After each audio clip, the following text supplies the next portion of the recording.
The NBA trade deadline has already passed. Now recording this a little after 3 o'clock on Thursday, and it did not disappoint. A lot of times you can go into the trade deadlines and expect a lot of action, and it doesn't end up materializing. Just a lot of scrubs, a lot of bench players get moved on, and it's not that exciting. But yeah, it was pretty exciting. Of course, the most marquee one, Kevin Durant and Kyrie Irving both leaving the Nets to move over to the Western Conference. So the Western Conference got so much spicier.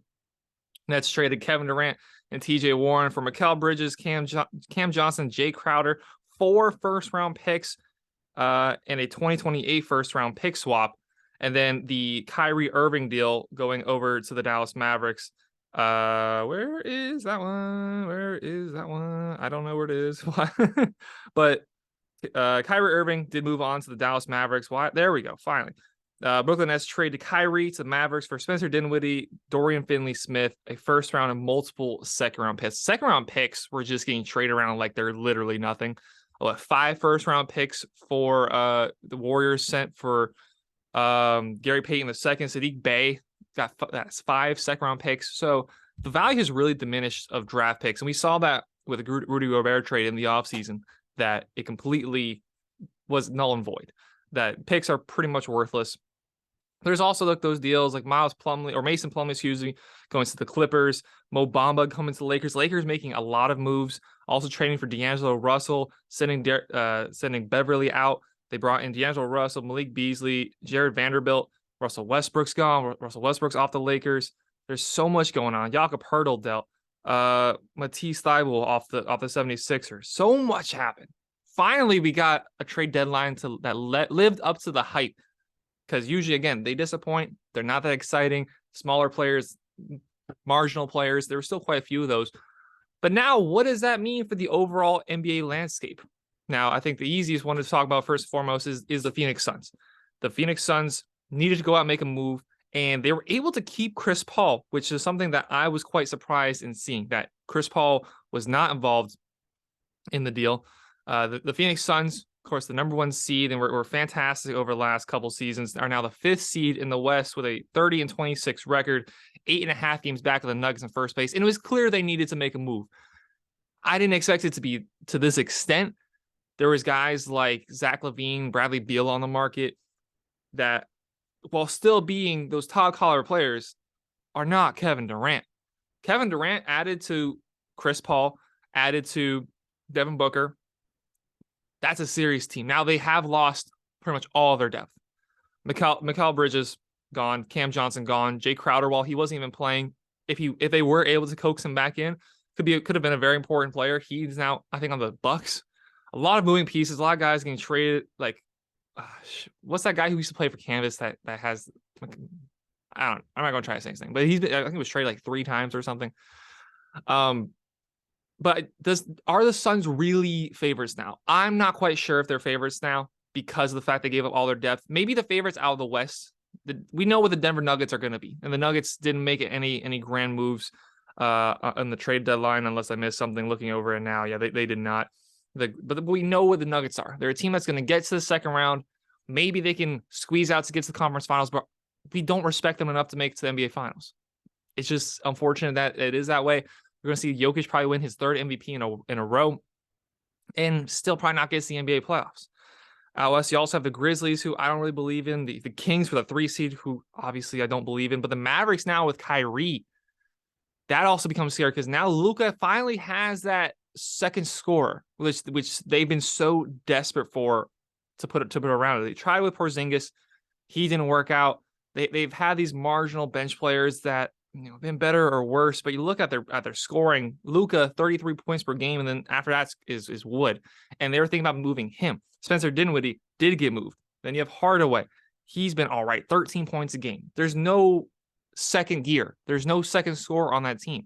Nobody else on the team above 20 points per game. And now you add Kyrie to that. Yeah, he's a bit of a head case. Yeah, you kind of roll your eyes at him. And there's no guarantee he stays on the team beyond the season. He is a free agent after the season's over with, and the reports are that they'll just see how it goes and then assess once the season comes to an end whether they want to give him that max deal, because that's going to be a pricey max deal.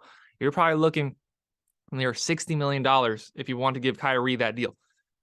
But if you're the Dallas Mavericks, I feel like you kind of have to. what the Suns just did to get Kevin Durant, the Warriors are kind of on the back burner. They're probably not going to be pushing for anything this year. The teams above you, there's Sacramento, there's Memphis. How much do you really respect either of those two teams? You have to set yourself above the rest. There's a lot of question marks on these teams in the West. You need to find something that sets you above the rest. And the rest is, teams that haven't historically done a lot. And we aren't prepared to give them respect that maybe they are due. Like the Kings, I think, are the top scorers in the league. But do we respect them? The Grizzlies. We like Ja Morant, but especially now, all how everybody's noticing, he's he kind of fakes that he's that guy that he isn't. You guys know what I'm talking about. I don't want to have to say it, but you know what I'm talking about. You need something that sets you apart from the rest. And the Mavericks have gone out and done it, and the Suns certainly have done it. How do you guard that team? And Chris Paul being mostly a facilitator, I think works better than when the Nets were initially put together. When you put together James Harden, Kevin Durant, Kyrie, there's nobody there that's a facilitator. There's nobody there that's looking to find plays for other players.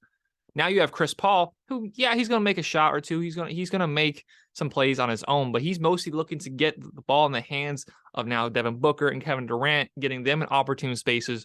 So while obviously Chris Paul is not the player he used to be, he's certainly a good enough facilitator. That's something that's not going to go away with his game.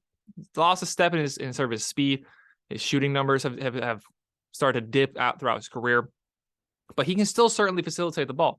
And he's going to have a lot of opportunities now to do that with two of the most talented guys in the entire game. Kevin Durant, arguably the best offensive scorer in the entire game. I think the Suns are probably the favorites out west after this, and a conference final between did I say the Nets or the Suns? The Suns, I think, are the favorites in the Western Conference, and a Western Conference Finals between the Suns and the Mavericks. I don't see any way that doesn't come to be. Again, I don't respect the Nuggets. I don't expect the Nuggets to get beyond the second round just because that's what they've shown us each and every year. They are who they are. They are who they've shown us to be that they are. You look at other teams out west. Again, Memphis.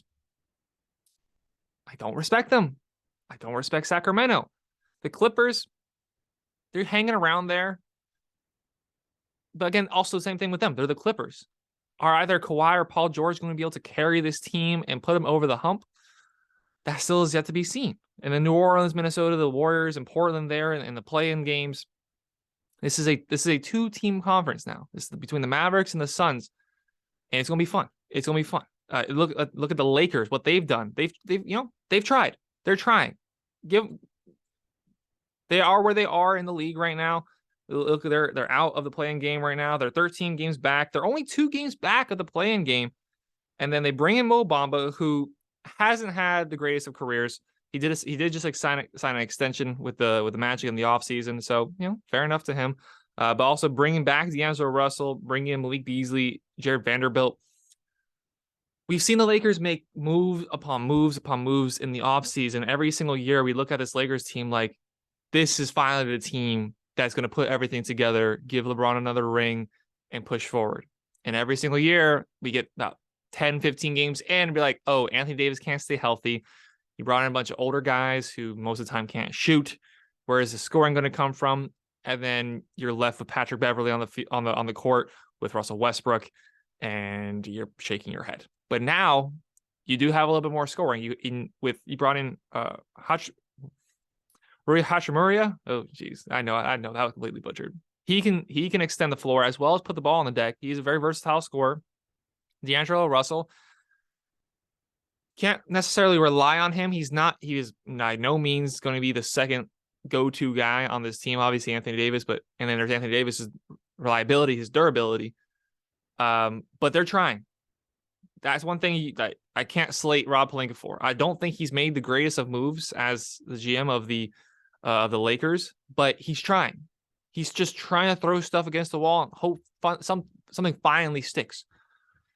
And with D'Angelo Russell, Jared Vanderbilt, Rui Hachimura, Vanderbilt, I think they can make a push and get into the play-in games. Now, LeBron's 38 years old. He's not in his athletic prime, but he still proved he can put it together in any given night, drop 38 points to become the leading scorer in NBA history. So I think they can put something together there and make their way into the play-in games. I don't expect them to go much further than that, but I'm disappointed as a Heat fan. I'll say that. I'm definitely disappointed as a Heat fan that they didn't do anything. Made a video yesterday talking about Heat may be looking to make moves, and I mentioned Jay Crowder. He's on another team. I meant to mention D'Angelo Russell. He also got traded. Like, looking at guys that we potentially could have went out and got, they go to other teams making them better, and here we still are, the worst scoring team in the league. Not making any moves. Pat Riley, I've been defending him for a very long time now, and it's gotten to the point where, okay, what does he actually do? Like the meme, like, what does he actually do? Okay, what does Pat Riley actually do? Like, yeah, he gets undrafted free agents, does a great job scouting, getting those in, finding those gems, finding the Highsmiths, finding the Duncan Robinsons, finding the Max Strus, Gabe Vincent, finding those guys, those lower tier guys who can come in and put in serious work and help the team. And we're going to get to the playoffs, but we don't ever find a way to get that firepower to put us over the top. And again, we rely on Jimmy Butler to do everything for the team, to guard the other team's best ball handler, best scorer, and then score on the other end. The Heat have been complacent, but over in the West, a lot of teams not being complacent. The Suns now look like the favorite in the West. The Mavericks, they were teetering. While the West has been very close, they've been teetering in and out of the playoffs. And now they're in the fourth spot. They just added they finally got that desperate need for a second scorer fixed. I expected it to be a two-man race between those two. Again, I don't respect the Nuggets. Out East, obviously, the Eastern Conference has completely changed with the Nets now being without Kyrie, now being without Kevin Durant. The Boston Celtics didn't do anything, but they didn't really have to do anything. They have the best record in the league. They're 4 games up on third place Philadelphia. They're 5 games up on Cleveland. Them and Milwaukee. Milwaukee added Jay Crowder, and I think that's definitely great for them, adding that 3-point shooting, getting that defense on the other side. So Boston, I still think is the clear-cut favorite in the entire league. But, man, it feels good to get a trade deadline that actually lived up to the hype.